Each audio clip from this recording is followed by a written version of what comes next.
bienvenue dans votre émission Bakolo State. Nous diffusons nos émissions tous les samedis sur CNTV à Kinshasa et tous les dimanches sur Malaika TV à Lubumbashi. N'oubliez pas de suivre l'intégralité de nos émissions sur www.bakolostate.com.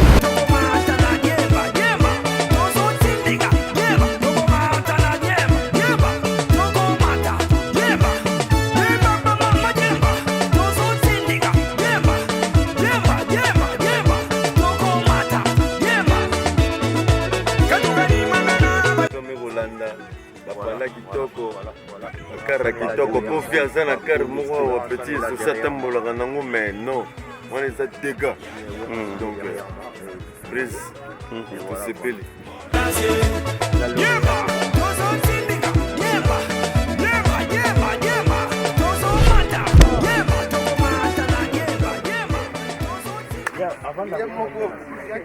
c'est bon machine américain c'est bon.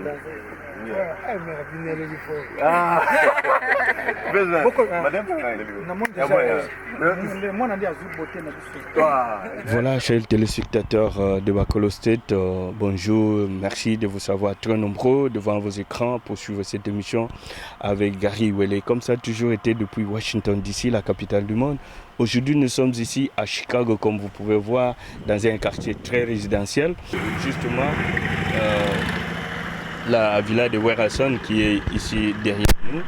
Nous sommes venus à Chicago pour couvrir cet événement. Vous avez suivi dans cette émission il y a 3 ans de cela. Nous sommes venus couvrir la graduation comme la remise des diplômes de Exaucé Nguema qui est la fille aînée de Werason, la superstar congolaise. Mais aujourd'hui, on revient ici puisqu'il y a encore un événement. Celui-là, c'est la remise encore du diplôme à la fille cadette à Werason qui est donc Gladys Nguema. Hier, la famille a offert une réception haute en couleur, c'était VIP. Aujourd'hui, on est dimanche, vous pouvez voir, nous sommes en relax. Nous venons ici à la résidence de Werason. On va juste prendre Werason puisque nous sommes en train d'aller à un barbecue que la famille a organisé à l'honneur, encore une fois là, de sa fille. Nous, on ne fait pas le déplacement pour rien puisqu'on dit Bakolo State, il faut être ici. Alors, stay tuned and we get back to you in a minute.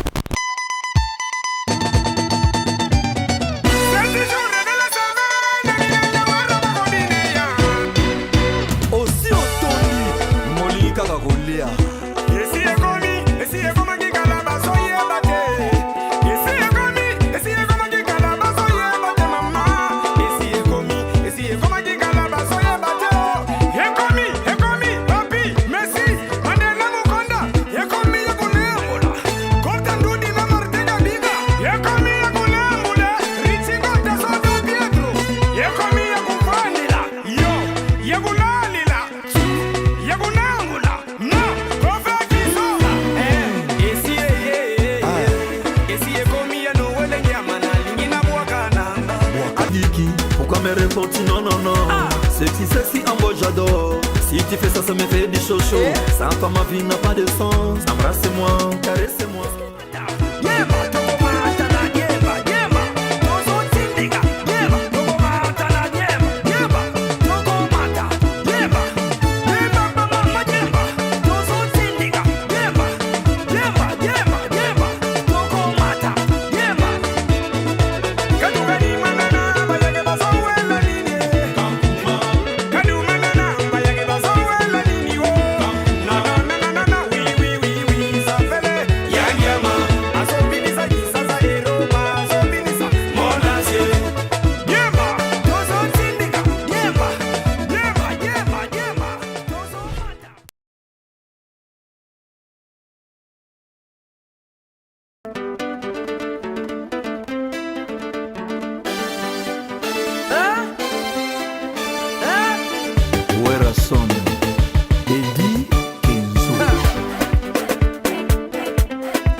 le long des finales. 3 trophées, 3 ambassadeurs de la paix, 3 fêtes. Donc c'est-à-dire Papa Koutazo Toumba, on a ban. Alors, Jonas Mbese, le pape de tous les Bayaka, et de Balouba, et de Congo, et de Banani, Nyoso, englobé en direct de Montréal. Hein. Mais on a tous en Chicago, on a Toumba. Papa Koutazo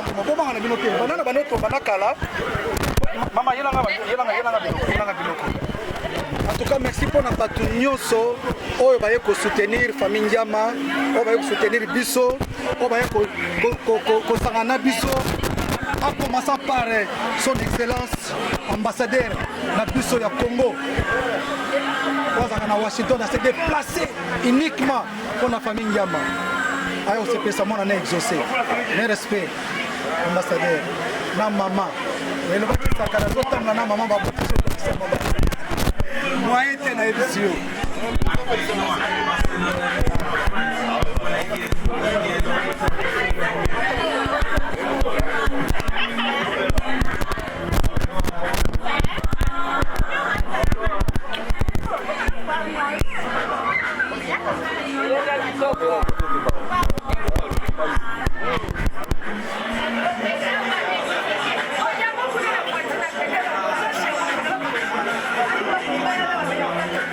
Ça va?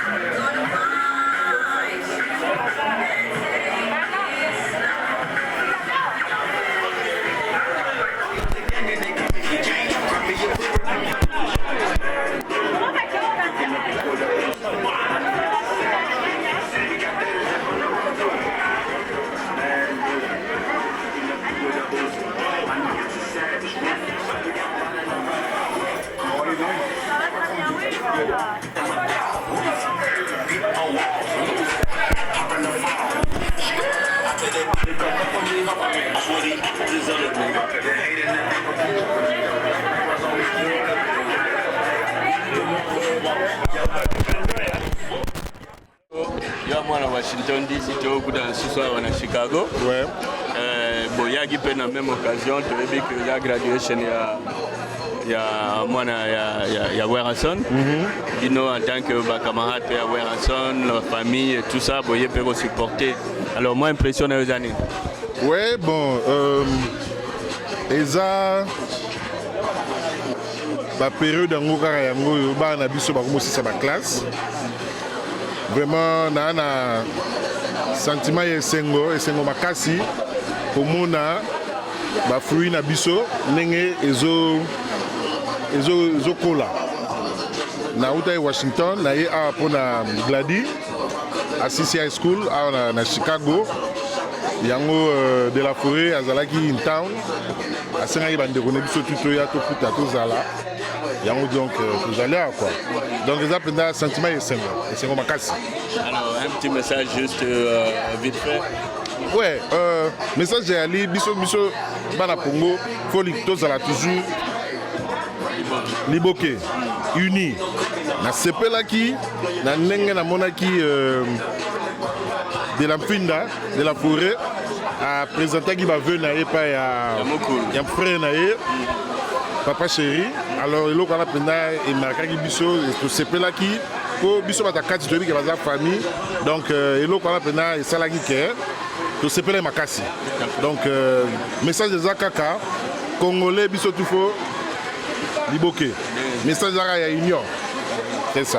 Merci en tout cas pour notre na yo et puis pour la présence na yo à Oyebika. Merci grand prêtre Iwele toujours prenez union donc faut vraiment tout ça faire geste ya union pas mon que tous unis.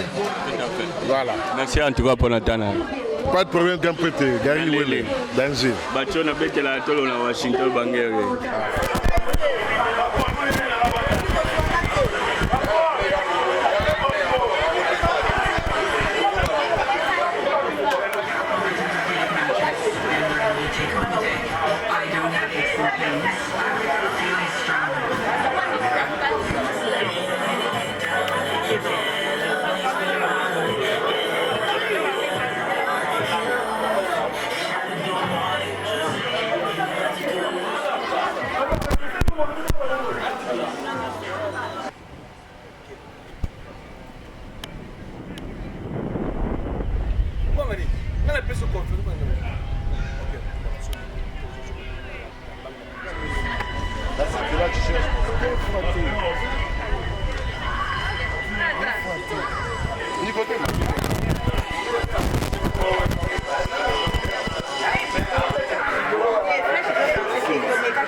Oxy. Is everybody listening here? Votre attention s'il vous plaît. Bon, alors, je voulais juste dire merci à tout le monde d'être venu. On est ici entre la famille, les amis, collègues, pour encourager notre enfant, notre sœur Gladys Ndiama, qui se trouve par sur quoi être la fille de la méga star africaine Werason, qui est avec nous. Cette occasion, nous nous sommes retrouvés ici à Chicago il y a 3 ans de cela pour féliciter aussi, pour encourager la famille de Werason pour sa première fille qui est exaucée, pour sa graduation, ce qu'on appelle communément ici. Et aujourd'hui, 3 ans après, on se retrouve encore pour célébrer un autre diplôme, cette fois-là avec Gladys. Alors, j'aimerais que vous vous associez à moi pour applaudir une fois de plus Gladys Ndiama, que nous allons appeler. Gladys, si tu peux venir, s'il te plaît. Can you come over here? Give her a round of applause, please.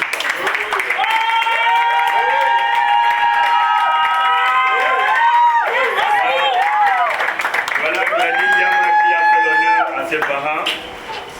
Et nous disons aussi merci à Werason et à maman Sylvie Mampata, maman pasteur qu'on appelle communément et respectueusement la première dame, qui ont bien voulu à ce que cette occasion soit mémorable, que nous puissions nous retrouver ici en famille, en tout cas pour honorer la jeune dame qui est là.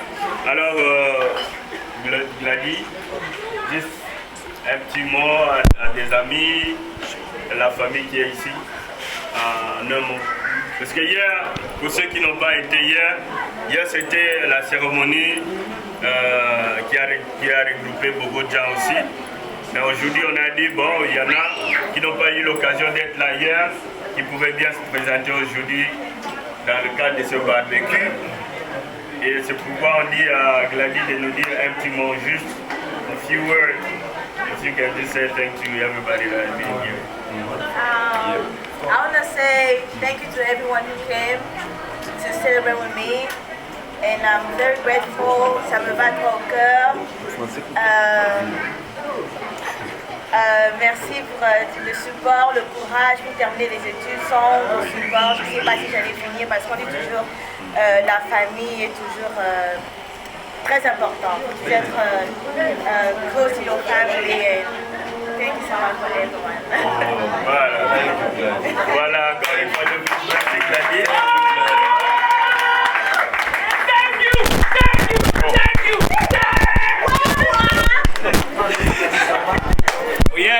Yes. Dans la minute oyo tosepeli ya trop bato nyonso baye koassiste biso parce que na minute oyo poza na bana basilisa classe bango nyonso c'est pas donné à n'importe qui.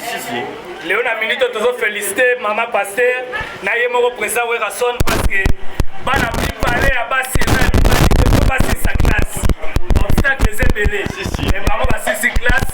En tout cas Werason mapata batika na moto otangisa suste so bana na bato la famille bana bato koma minerva oya bango bana limoko osilisa ba classe même moi il peut terminer les études et puis todo saluer la présence il y a monsieur l'ambassadeur avec sa femme. En tout cas ils sont trop mignons.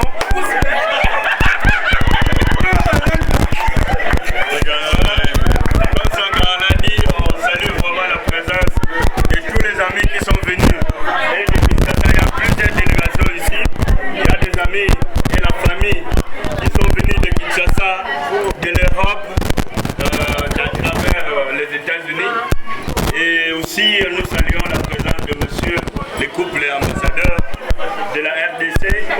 qui a fait le déplacement jusqu'ici pour encourager Werason et la famille et surtout la lauréate qui est la toute belle Gladys Yam. Merci à toi, félicitations à toi.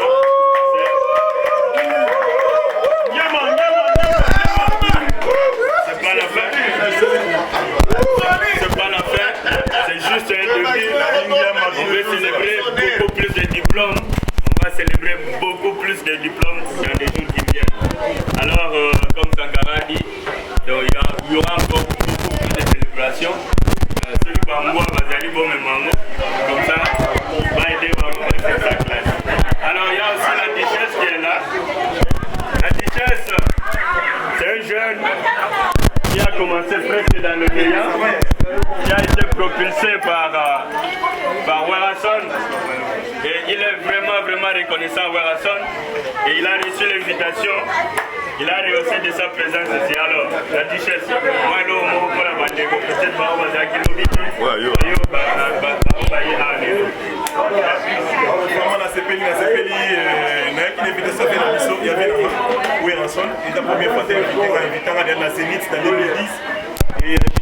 à Chicago, je suis trop fier de partager mon moment avec la famille. Dans ma classe, il y a maman si des juments pas ta maman passion. J'ai dit, viens dans la où est ensemble de la forêt. Viens de la forêt.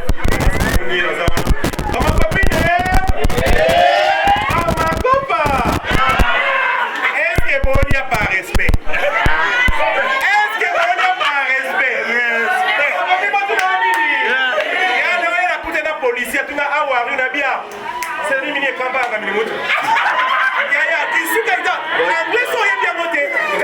Thank you very much. Oh, yeah, thank you.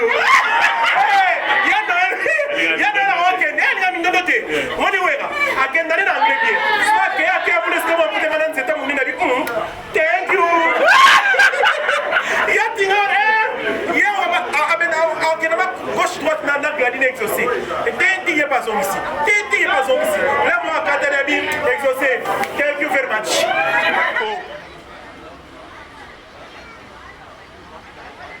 Vous nous voyez nous déplacer tout le temps, venir ici, c'est juste pour encourager le jeune à étudier. Et surtout dans le milieu des artistes congolais, on pense que les études ne servent pas vraiment beaucoup. Mais si ces gens qui peut-être n'ont pas eu la chance de beaucoup étudier essayent d'aider les enfants pour étudier, je pense que c'est une bonne chose. Et le cas de Werason, vous savez, il a été étudiant à l'ISE, il a fini à l'ISE et aujourd'hui il est ici avec nous pour encourager sa fille, la deuxième fille d'ailleurs, puisque et comme il y a série, il y a graduation. Alors en tout cas, on va prendre la méga star africaine Werason juste pour quelques minutes. À la moindre réaction par rapport il y a diplôme ya mwana et surtout pour na rotala bandeko ba camarade ba leki oyaye surtout ba fano oyaye ba yoka ki kaka na lisolo ki azali nzinga ba ye belé pour na encourager. Alors si on peut prendre le roi de la forêt s'il vous plaît. Le roi de la forêt en chair et en os. Bonjour le roi de la forêt. Bonjour Gary. Alors en tout cas merci beaucoup pour Nathan Ayo, toyebi ke toza awa ndenge bat ba mona na sima kuna so réalisateur cause de la biso bat baye belé de partout baya ki lobby belé de partout Kinshasa Poto baye na beta belé Amérique. Lelo, on se retrouve ici dans le parc pour un barbecue que la famille a organisé pour honorer Mwana. Sentiment na yo lisusu, toyo kango lisusu lelo ezande. Sentiment de joie, très content. Na ebini na kolobate, je manque même des mots. Parce que na moni logo e liki na plaisir te koleka kolosya mwana nanga ezate. Ezate quand je dis ezate parce que Nathan nyosonga na zui, ya refoutre ba Minerval. PC Bargent de poche, encouragé pendant 4 ans. Résultat à Pessinga Yango. Diplôme, bac. Et Amérique. C'est pas de la blague où j'ai bac en Amérique. Pour professeur Awa, dans limite à ça moi na foot la mais oh foot la ndaku. Le grand coca. Ou bien un coca, je ne crois pas. C'est-à-dire, si tu n'es pas intelligent, ce qu'on mérite, tu mérites. Quand tu mérites, aux résultats bien. C'est-à-dire, ce qu'on mérite, aux une classe. Tout à fait. Alors, 3 ans de cela, tu as qui a pour exaucer, au moins, nous, à Liboso, pays à moi aussi.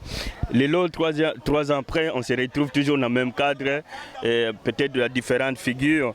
Et tout ça, ça te dit quoi? Est-ce que tu es vraiment, comme on dit en anglais, proud? Est-ce que vous avez vraiment un sentiment, il y a joie, il y a vraiment que banana yo, balandi le colona yo, et puis balandi peut mater na yo, les loba aussi, ça va classe. Namoni que bana balandi pena lokolo papa na maman parce que nga mwasi na nga tolingana na université. Ma femme azaki na première, nga azaki na deuxième. Bon, tokutane ka na ba homme na croisement na yese wa na linga ma femme na université. Na joué dans zelata, azotanga nga na azotanga. D'ailleurs, je vous dis que ma femme elle est très intelligente. De mon raya maman pasteur.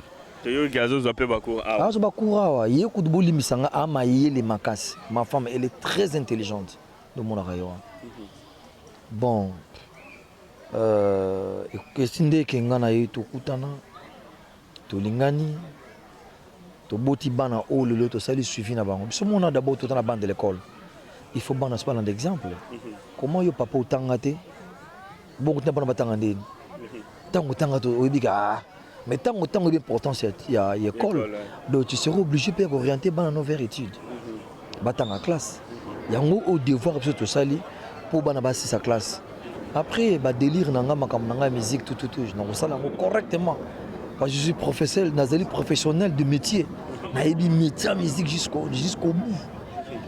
Donc mais aux agues difficile parce que les engagés dans la classe à moi, ils y de ce qu'il faut qu'orienter dans le conseil, si on a à l'université, c'est la médecine, donc je crois dans 4 ans en États-Unis. Docteur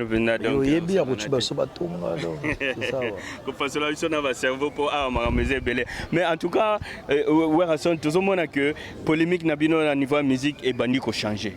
3 ans de cela, tu lances qui en awa pour Monsieur Zaïkala, Moni na Latif Versace, na Salibo, mais 3 ans de cela, et changé moi mouké, parce que Werason, on a fait la couverture, il faut l'avouer. Pendant qu'il y a un qui m'a dit, moi na Werason à 6 classes depuis les États-Unis, moi aussi. Au Yépe, au Longwe, au Tiki Moussala Nayo, au Tiki Bilo Onyoso, tu es venu en tant que parent, qu'on signe un bulletin, qu'on soit certificat, et puis qu'on offrir soirée Mogoya, Kafou. Riche en couleurs, et ça a donné des répercussions, il faut que je te le dise. Et puis ça a des répercussions pour te moniper. Bandigono Mususu, changer si polémique est comme moi, est-ce que moi, assis sa classe, est-ce que ça l'a. Alors, donc, pour nous, est-ce que tu as une réaction par rapport au shift, quand même, moi polémique, ou à niveau musical? Bon, au moment où la polémique, tu as wapi. Et ça l'angle loyal, tant que tu encourages à battre en classe. Ah, moi, je ne pas à moi, je ne point beau. Moi, je pas qui peut beau. Ce qu'on a vu que, moi, je n'ai pas collègue, je en finish, résultat, je n'ai pas travailler bien. Que polémique au fin, on a fini, les gens aboutir n'a rien. Oh, tu as cultivé nin, tu as cultivé la haine, tu as cultivé le conflit à jar na jar. Mais si on a polémique, tu as une classe, tu as un diplôme, tu as licencié, tu as docteur. Tu as bénéficié. Tu as bénéficié. Pour nous, tu as une polémique intelligemment.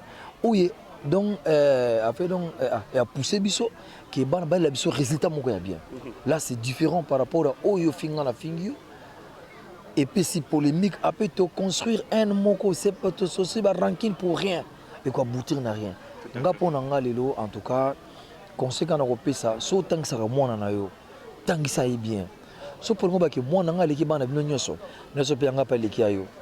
Mais bon, ça va tout prouver qu'on a pas fin et tout. Non, ça va point mourir au leka. Parce que abako ça raté. Tout à fait. Awakou mon frère, son mon ensuite aucun université avec Azwa Kiti. Tout à fait. Parce que professeur Azan a tant coup douté. Aibi adresse na été. Je crois dans ce sens-là Toro Kenango. Pour nous aider quand même population nation bazola ndabiso. Pour ceux qui sont contre la polémique moko banal ça n'a rien à voir.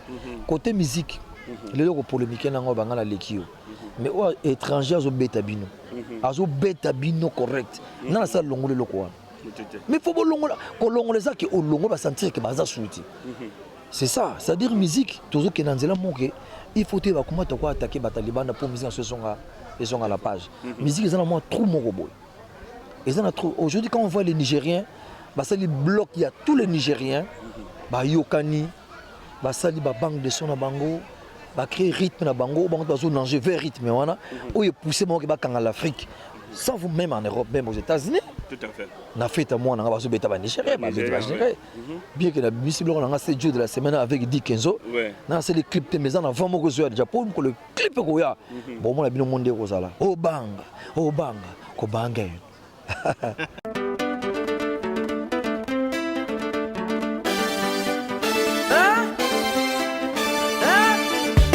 Son Eddie Kenzo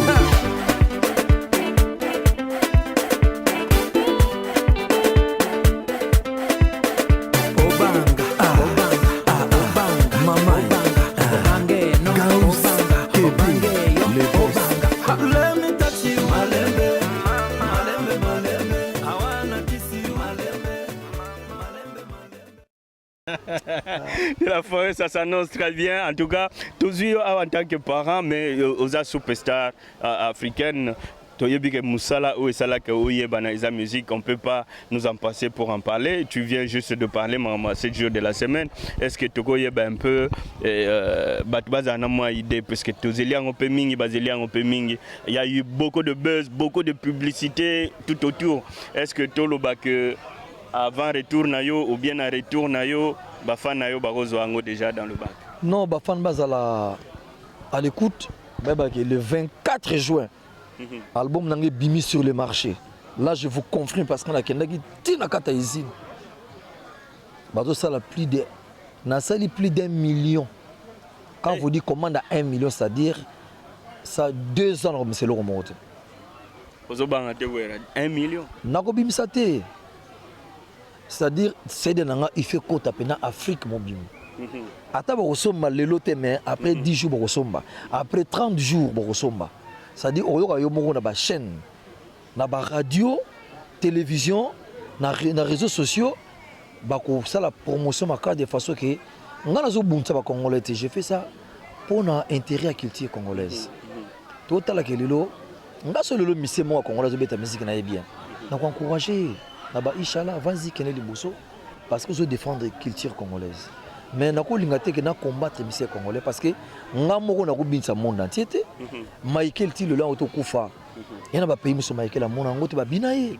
Tu vois pourquoi pas nous les Congolais? Tu vois, c'est-à-dire 7 jours de la semaine, l'eau est belée de façon que pirate est à la moins. Voilà parce que ce disque est à $5.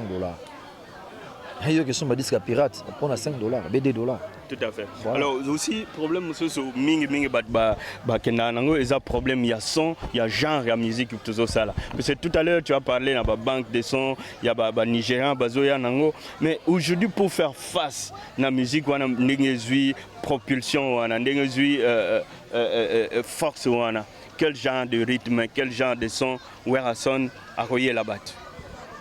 Bon, Gabason Nasali, c'est-à-dire Nasali, différents sons.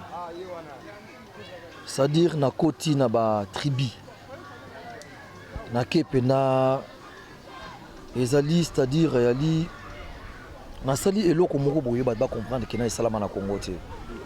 L'autre on a combien de tribus na Congo? Tous on a Bangala, ba Swahili, ba Mongo, ba Mbala, ba Congo, baza ebele. Baza pena ba genre musique bomba betaka. Ba jaka ba folklore bomba betaka. Et non exploité. Moi ça fait 2 ans à préparer eloko. Na kende côté ba Mongo. Na kende côté ba Luba. Na kende côté ba Nande. Na kende côté ba nani. Ba Congo. Ba Congo central. Na kende abiso na Kini. Na kende pe mundele na kende côté ba Zouk. Na kende moi ba hip hop. On a ba R&B, donc na kuti ba rythme belé ce qu'on a ça là tout condensé moko. Na beti ya biso ba quinoa, na kina 3 génériques, je rien de mon marque ma Léo. nakena oyo marque ya bakibwisa.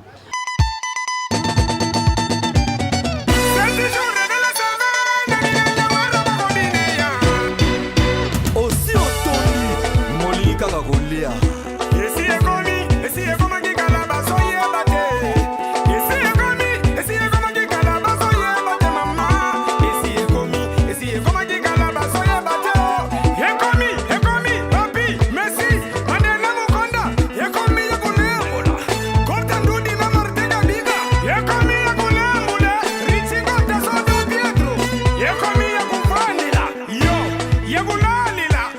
Avec Seben en live, il y a programmation. Vous comprenez? Ah, pour nous rabattre les bisous, Jean Malé a été programmation Pesali. En live Pesali.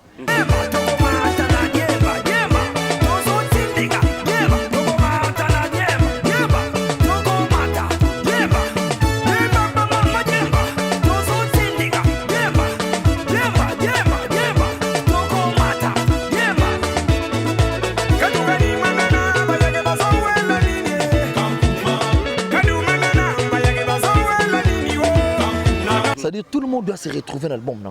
Il y en a bien 7 jours de la semaine. 7 pourquoi? Parce que ça m'a 7 jours. Et ça a la diversité des mélodies. C'est-à-dire des mélodies et ça dit différents. Heureusement que chaque mot est dans le rythme. What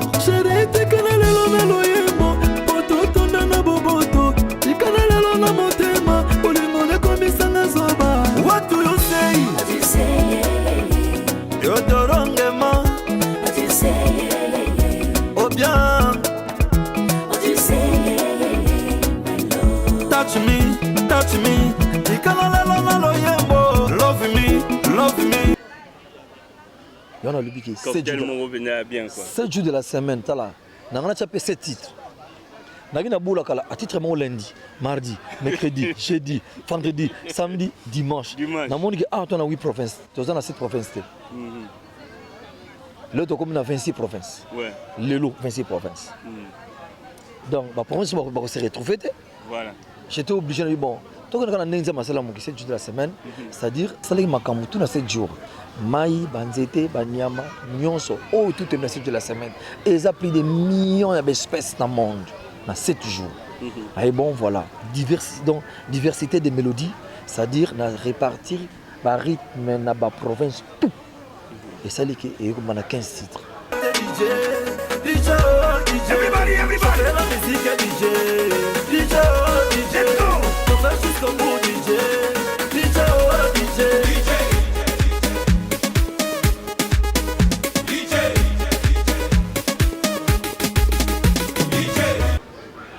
Donc, dans ça, parce que dans 15 titres,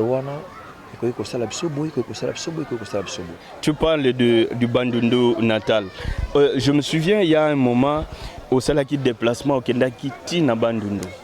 Et tu l'as fait par route. Alors, Werason, aujourd'hui, Mutumoa Wanganangote, tu es l'une des mégastars congolaises, africaines, il faut le dire. Mais tu es aussi de cette région, il y a Bandundu. Alors quand tu vas aujourd'hui dans la région où on a Bandundu, tu vois vraiment que maïs à la raté, courant ils à la raté, et Banjela Kouta Malungu ils ont. Mais entre-temps, Bandundu ils ont battu le col à Werason. Bandundu ils ont battu le col à gouverneur à ville, président et parlement, conseiller, ministre, ébélé. Werason est dans la nara na Bandundu. Mama bazolo banayo na omona missiono telima ya misozo kita, j'ai senti que Werason vraiment est quotidien. Qu'est-ce qu'il faut faire pour nous développer contre wana oyo yo moko ozali issu de là? Derrière le Kalaboussana Oloba, les gens de Bandundu bazana soudé, bazala soudé. Solidarité wanezala entre eux. Mais bango moko bazana mo ba conflit moko ya ethnique, c'est-à-dire conflit moko ya ba tribal. On a na salaki solidarité Bandundu. Na kena mona tisinga uju aparena kibiso. Albeki vraiment koko o sali biso to sala ya moti. Nabi papa lelo tona problème na bandundu zéro développement na bandundu ezati par rapport à la province mosusu ça fait très mal bino bomuta na bandundu mbongo bino bozwi baoccasion bino bozwa na baministère botravailla partout vraiment bozali na tante ya kobenga bainvestisseur baya koinvestir na province na bino même baimmeuble bahôpitaux bacentre médical centre de formation centre culturel mais pourquoi ça la wana alors tia singa mon frère Koko merci beaucoup na festo kene liboso na salaki tribal world et non na sali solidarité bandolo là na sali appel na ba jeune nyonso bandolo partout dans le monde boya ko s'adhérer na pese makamoto patcho pano mais les comme na ministère du sport en tout cas à Kendeki nango mais faut dire la vérité à l'embeki moké mais c'est qu'on a dans la grande bande de là parce que moi je vais réunir tous les jeunes de Bandung tous les jeunes à l'âge de 10 ans qui 35 ans même 40 même 50 tous ça surtout un esprit moko et ça là comme association moko de pression. OK, merci beaucoup. C'est-à-dire yango ils toujours c'est l'ambassadeur ouais. Alors, qu'est-ce que nous on a fait? Nous sommes contraints et obligés de rassembler tous ces jeunes. Tant que tu écoutes l'islam, tu peux se retrouver avec 1 million de personnes. Tout à fait. Le monde est comme informatisé. Tu n'es pas obligé de déplacer, de venir chez moi. La province, il faut qu'elle ait des bossos. Il faut aller là comme mon cas, c'est parce que surtout Tiki Boisa bien. Notre souci, c'est ça. Est-ce que Yandre Kimbuta banani wana toyoka mingi boyemba bango parce qu'il faut l'avouer aussi bino bat comme si bango aussi populaire qu'ils pensent qu'ils sont parce que bino bat comme si bango na niveau pour les loyo André Kimbuta bat belé ba yebaka yete ba yoka ye na banzembo na bino alors est-ce que contact wana na bango esalma ande puisque apparemment lelo il faut l'avouer que bobeta so na ba mikili mususu te bobeta so na ba potote ce qui lelo Werson obeta masolo la musique na poto batu barotalo na liso mo boy c'est une interpellation pour na Olivier Sabino que batu wana il faut otal la bango pe na liso mo boy mais yo moko lelo comme ambassadeur il y a Croix-Rouge. D'abord na bosana ko peso ba félicitations pour ba titre comme belé na yoki pe misusu zo ya na sima kuna toko bomba na no pembeni ba titre mais wana no sezana no puisque les gens te font confiance par rapport à musala na ozo sala par rapport à intervention na yo salaka yango wana ozo ba titre wana moi réaction no par rapport à ba titre ozo wana.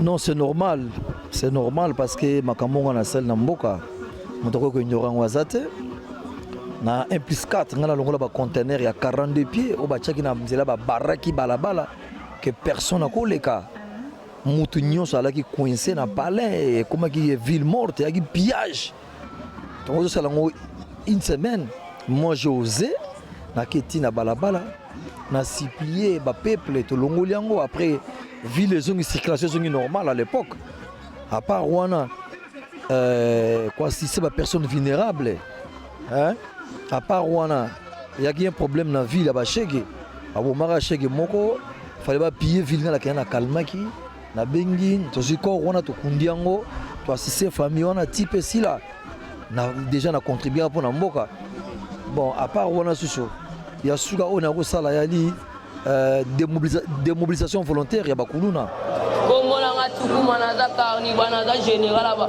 karni ba na bona tiki musalo nini na nga te papa ngai bona nga yango na mbula yango na bima nango kuluna kina eli bosa batu nyonso pona lakisa oya nga na bando tambola nango en plus na ba camarade nde bakimi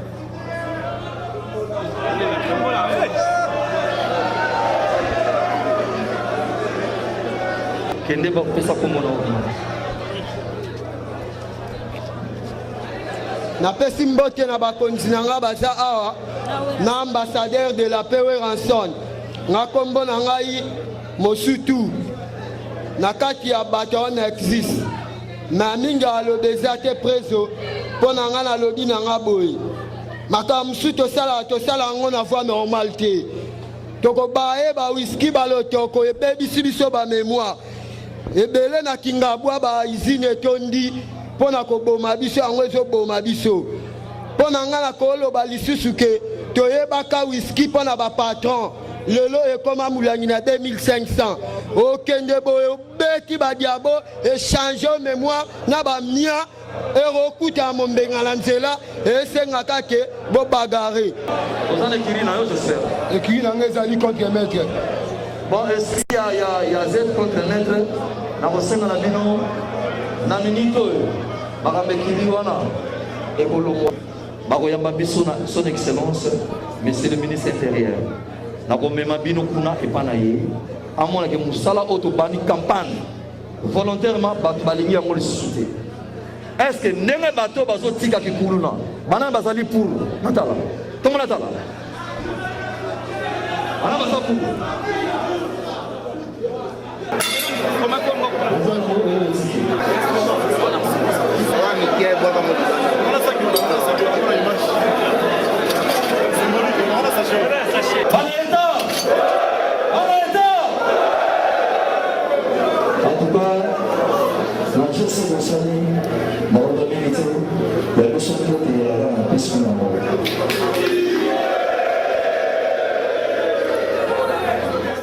na benga na biboye na pesa bino misala l'air baye na jupe bana bino mbutika mobulu tala boye bozo kufa pour rien vieux amoko ba petit nanga o bozo sala ko bomba bato ko kata bato ma machette solution nango wapi suka nango za nini solution nango ni suka nango za nini butika makambo wana eza bien te petit nanga o sa ton supérieur yo kanti moto zolanda aza mopanza ka pende ko na yo ok bete lichette boye na pale matanga yiso moto msaka mbongo pona ba kunda ye ba dépense na mutu na yo petit bo sala yango te bota la venir bota la vie à lobby après na zu bango na ke présenter bango na gouvernement parce que na singa bango officiellement tant que ambassadeur de la paix après type na ke na présenter gouvernement ba c'est pas une initiative na makasi après na ke réinsérer bango na ke na Congo futur na ke na bango na ke 3 4 na côté tina mon super na ke na bango na bralima quoi voilà après na sel yango ba yesus ko consulter nga babino oui sont on a besoin au sel la biso nzembu ya les enfants soldats pour te remarquer ba congolais to ba la rébellion ba comment ko so bana ba 7 ans 8 ans ba pisa minduki ba sacrifier ka bana fo bana fa tanga classe j'étais obligé de assister tokeiti na Goma to sali ba clip masali nzembu ya non aux enfants soldats.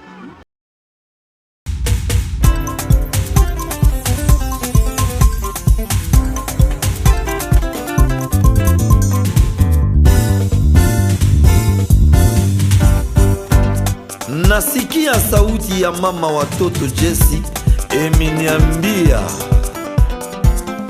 J'ai enfanté dans la douleur, croyais que cet enfant deviendra ministre, député, sénateur, professeur. Il prendra soin de moi quand je serai vieille. Mais voilà, on me l'a pris pour tuer ce semblable. Quelle est l'importance de sa naissance si on l'envoie à tuer ou d'être tué? J'ai dit non, non plus jamais de Kadogo.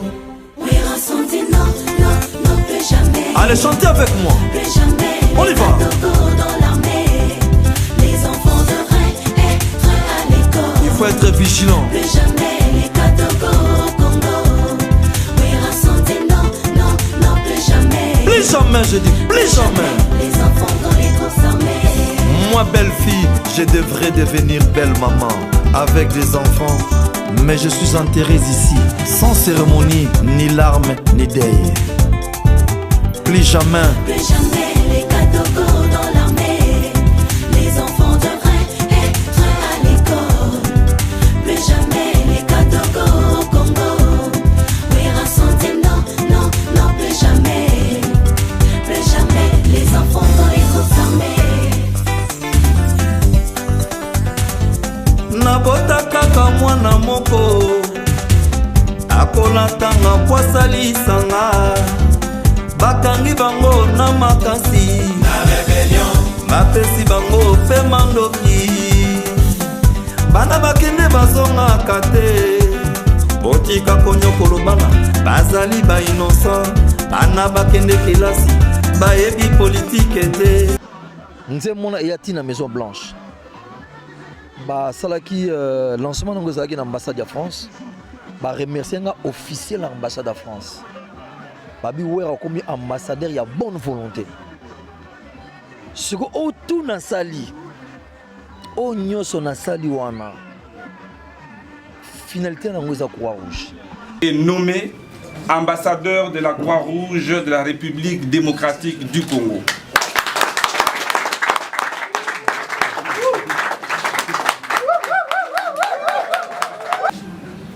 Voici les trophées, symbole remis à Weranson en tant qu'ambassadeur de la Croix-Rouge.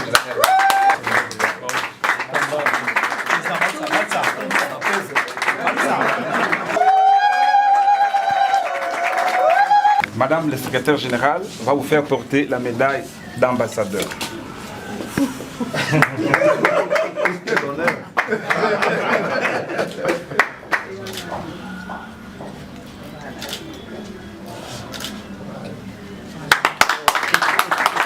Passer na Croix-Rouge pesa na kati.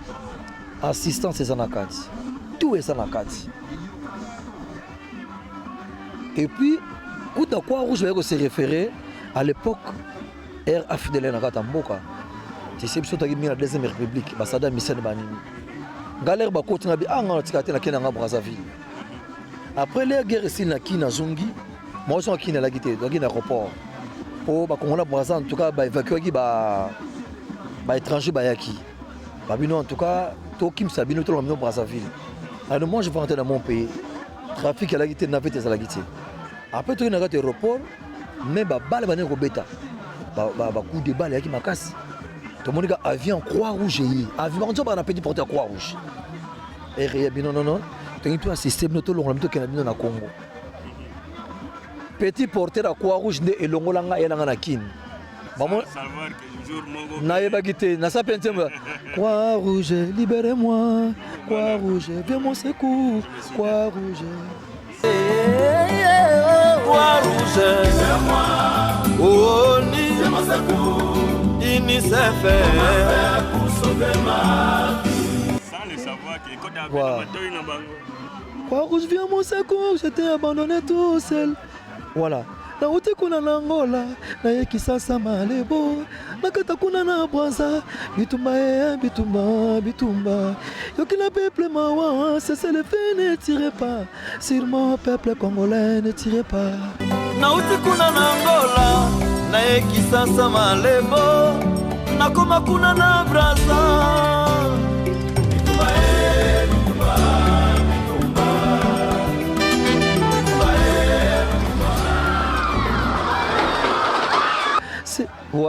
On a ce qu'on a yembiango pour la reconnaissance à Croix-Rouge. On a gardé par archivoine. Baye kota là bien fait tout dans ça là non.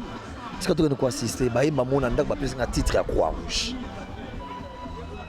Ambassadeur à Croix-Rouge dans la République démocratique du Congo, c'est Ngia Mamakanda Werason. Bientôt là va un passeport rouge, va une plaque. Non, tu as un moutou kanangai. Bah, il y a un drapeau qui est donc, le séminaire union sur le monde à Croix-Rouge. Nous allons partir. Il y a un office, nous avons un représentant, et un ambassadeur à Croix-Rouge dans chaque pays dans le monde. Même en États-Unis. Tout ça relais encore parce que là maintenant je suis obligé de ramener des moyens pour nous sauver. Parce que Croix-Rouge est volontaire. Volontaire. Déplacement, les cadavres ming bazokufa au moins batika na balabala. Il faut ba gants ko lata pona ko longola bango. Il faut qu'on renforce ba chambre froide pona ko tcha ba cadavre. Biloko tu wana en cas d'incendie, il faut qu'on assister. Ba personnes vulnérables, ba sinistrés faut qu'on assister. Même ba élèves l'école. Donc Croix-Rouge ça quoi englober tout. C'est ça. Il y a la musique na poto, j'ai oublié. Ah, excuse-moi, pardon. Au moment où il y a la musique dans le poteau, Bissol est l'autre victime. Premier combattant, il y a la musique dans le poteau, il y a un pauvre papa. Tu as compté $100. après titi tomoni menace ekoti makati po ngana za pena petit na ngana pena ba combattant na Europe ali ke ba petit awera ba combattant me basé wanga c'est-à-dire ba yokela nga pe akolinga to yolo belango finganga po ako réagir tomoni ke to rentre concert à papa Wemba to cha deuxième concert vieux beta ga vieux koinda vieux makila ko tanga vieux nabité makila congolais na congolais wana na salani donc uti maki sasa na ko bunsa bana batu na poto bazoka ngana zongi sasa na bina tika concert ngo après Rex Kaza dia benga to kendaka place mbabi wona son pardon to ça no marche pacifique pour na ba agresseur ou bazo agresser ba peuple congolais na sala marche ngai na tambola na sala conférence na sali ba message à polio on a Rex Kazad na tous les combattants na ba combattre blaza petit na ngai ba petit Wallace ba zali belé ba rubi ba za belé au mona kawana so moninga vie na biso akusima kana nzoto te avec tout le respect ayo za grand frère ngana osimba ete ba Ramsès a petit na ngai village aza même neve Ramsès au mona kawana Ramsès a combattant mon yo ba wera son mais yo lukayo absolument faites attention ça c'est mon vieux mais na kolinga te na pousser batba ki na bitumba biloko na c'est pas bien na yebika makambo tu solution luka mana wanjo et luka mana et loka liboso na lubaka combattant azana souci ya mboka et ça dit makambo so ba lobaka musu c'est vrai na ko sujet simango te musu c'est vrai c'est-à-dire passer ça na mboka boye mais musu soupe o ba lobaka tatu ça pende ngwana ti maintenant on s'attend pour critiquer bango na ça contre bango non c'est pas ça maintenant qu'est-ce qu'il faut faire ce sont des Congolais comme moi pas bandi ko nanga lelo na ba Congolais tous na ba leader ba grand o baza lelo quand même lelo que son nom repose papa Wemba to tsala biso azali lokola grand frère na biso o le to qui en cas de pépin il faut qu'il roloba avec tout le respect mazati bon quand on parle de Kofi Olomide Kofi azami na kisasa na ba problème azaki na ngobina boyebi na ko kino delate son jamba sungie na se zango pe décanter comme kamutu ça de bandele pe comme na suka tamso avec tout le respect to ko se pe voilà yo zo le devant ba bozi on a bazali ba sercha la mona bazali ba mirabel bazali on se comprend na biso ba fait le tout bâti le pas aller mais moi je crois na makamutu il faut que le cas joue dialogue ezala ça le tour à dialogue sengi au senga bo grave ati makambo pe to melango to solo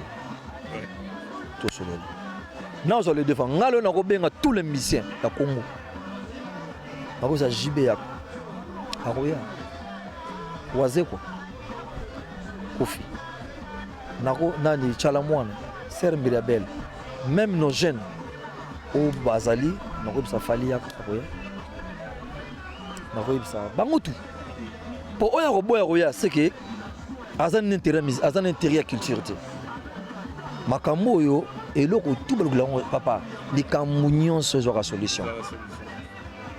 Est-ce que tu pourquoi batu ceux batangi komba wera balinga ko caricaturer yo neti musicien moko ya pouvoir otangi biloko nyonso awa ce qui problème ezali moi mubule linge bimaboye en tout cas na kini mutu oyo number 1 oyo batu bako yoka ba shege ba yoki bakuluna ba yoki eza wera son obimaboye pekisi calme bako yoka ba yoka alors mais sikoyo yo na contre na retour est-ce que batu oyo ya pouvoir bazo utiliser yo te est-ce que tu te retrouves na makambo nyonso wana osala puisque ngana yebi que tu le fais peut-être na bonne foi na yo osala ngo pona kokota kimia na mboka mais de l'autre côté zo bimane tu pouvoir les utiliser yo mais comment est-ce que toi tu es conscient de ça?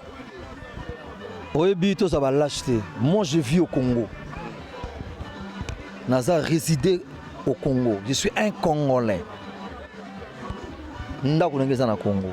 Makamno nyonso na Congo. Ba président nyonso o ba ya ba kutanga na Congo.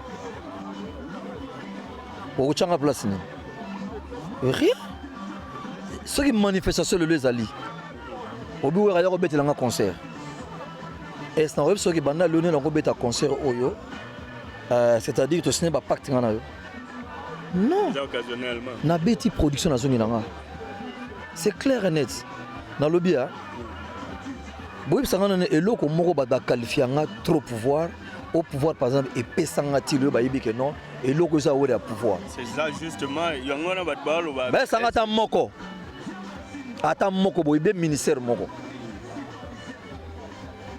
ou bien ba poste comment ba poste public ba société comme DG des trucs comme ça non pour un DG directeur quelque part mais pourquoi non on va pas ça yo ngote mais non quand même j'ai pas dit non on va pas na caméra tin attends so ba pesinga yango parce que na omona pe batongo baza pe ingra ozo salela ozo non wera oza humble trop attends on maîtrise la ville à Kinshasa wera son il faut que quand même ce pouvoir te soit reconnaissant tu as beaucoup fait Gary on maîtrise à Kinshasa wera Gary titre ngana za lango ya ambassadeur on a zui lelo na ya croix rouge za munene trop lelo ministre ko longwa na ye mais moi donc je resterai toujours ambassadeur de la croix rouge et ça pour intérêt non pour intérêt non lelo la musique option to sala tu veux que tant surtout ko gagner nango ba milliards comme le Niger ba gagner lelo et puis c'est ba contretemps makam oyo yebi ya politique lelo oyo na mutu oyo kutu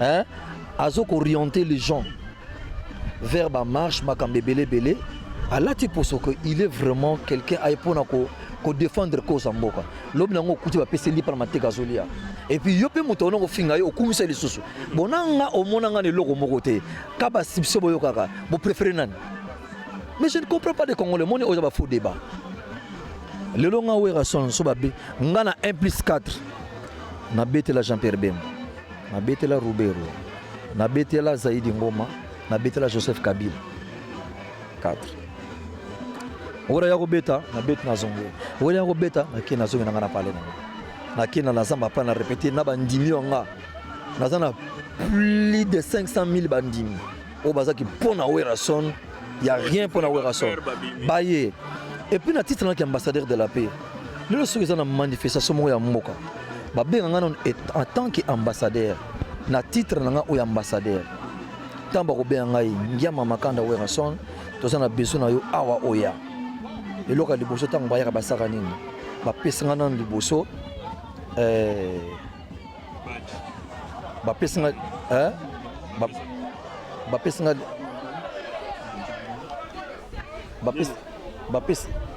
bapesanga liboso nini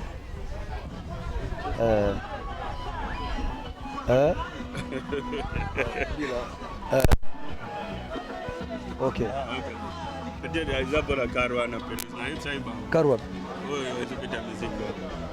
bapesanga invitation officielle que Messengia Mamakanda ndenge Zamboué aux invité en tant qu'ambassadeur de la paix il y a une manifestation il y a un compte à dialogue il y a une concertation il y a un boui il y a un boui il y a un boui nakei étant qu'ambassadeur de la paix na voix na yoki discours na bien na ndako tous ça quand tu as opposant bata pouvoir ba société civile c'est clair et ça un problème à bêter ngana za Congolais suis né grandi au Congo lelo oyo tant la sisa personne vulnérable tant na notika biloko na ba goma na pesa ngambongo ngamo to salango volontairement lelo oyo équipe na biso et wuti ko betana Rwanda mais tous les Rwandais étaient là ba Rwandais tout ba Congolais ba kendaki ba si c'est match ma bien les gars mais pourquoi ce Congolais kaka ce monde social les commandés ngona ils en batiraillement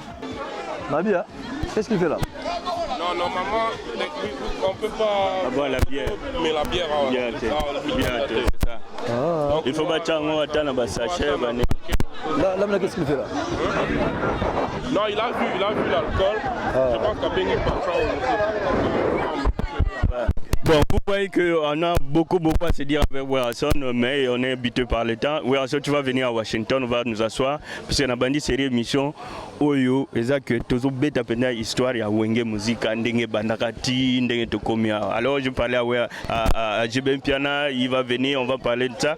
J'aimerais aussi to vanana yo to solani. Alors juste un petit mot de la fin. Masolo Zebele toyoki ba petit peu ba petit mot ba tout ça ba déclaration ba longwe na orchestre wera donc yo ndire aux vaccin. Au salut ba leader belé mais bazo continuer kaka. C'est ça problème te. Moni lelo ngata na longwa ina sasa na bino na epoto na eko na États-Unis na eko assister graduation mwana nanga. Pena kwa c'est graduation mwana nanga bon c'était normal hein. Na ye bon ba lingi bango nyosna ma bango na graduation mwana ezala raté. Bon na flemme ce biais na ngo concerté. Alors désolé, j'étais obligé bon na ki ba mswazate. Ce na zongi so ba solo nanga y a pas de problème. Ngana bengani misemo na groupe nanga te. So mutalinga sentir akomi akoli alingo sama kamunaye. Tout le monde est libre, ma kangi mutu mona mama. Parce que dans le bien, ngana loba yango séparation à 4 ya makaso ngana zona vinanga, tana kabo na collègue nanga JB. O to le kana mona ngo. Acha go. Na mona lo gravité parce que na moni musique oyo hein, pourquoi porter le son à Congoté. Il y a grave. Pour copier auto bêta avant. Bon, je ne sais pas.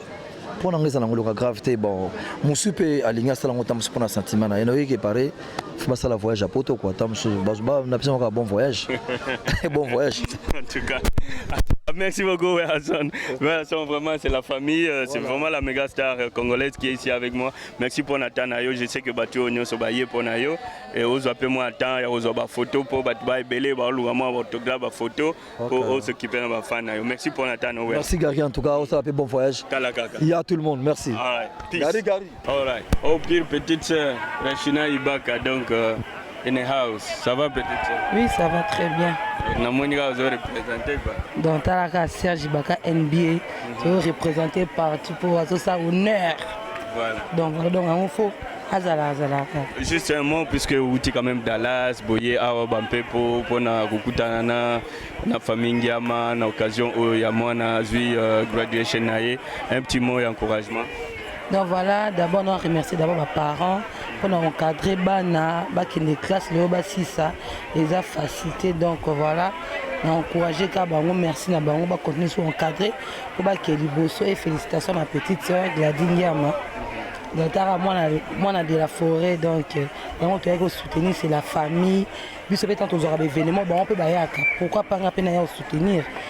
Donc vous représentez toute la famille. Donc nous représentons toute la famille Ibaka, donc Serge Ibaka, NBA, Igor Ibaka, Jennifer Ibaka, Papa Désiré Ibaka, donc voilà quoi. Merci beaucoup pour Nathan et puis bien de bonnes choses à toi quoi. All right. C'est Rachina Ibaka, la petite sœur de Serge Ibaka. Nous sommes arrivés à la fin de cette émission. Merci à vous de nous avoir suivis. On se retrouve la semaine prochaine, même chaîne, même heure. C'était Clara Mbella en direct de New York. Au revoir.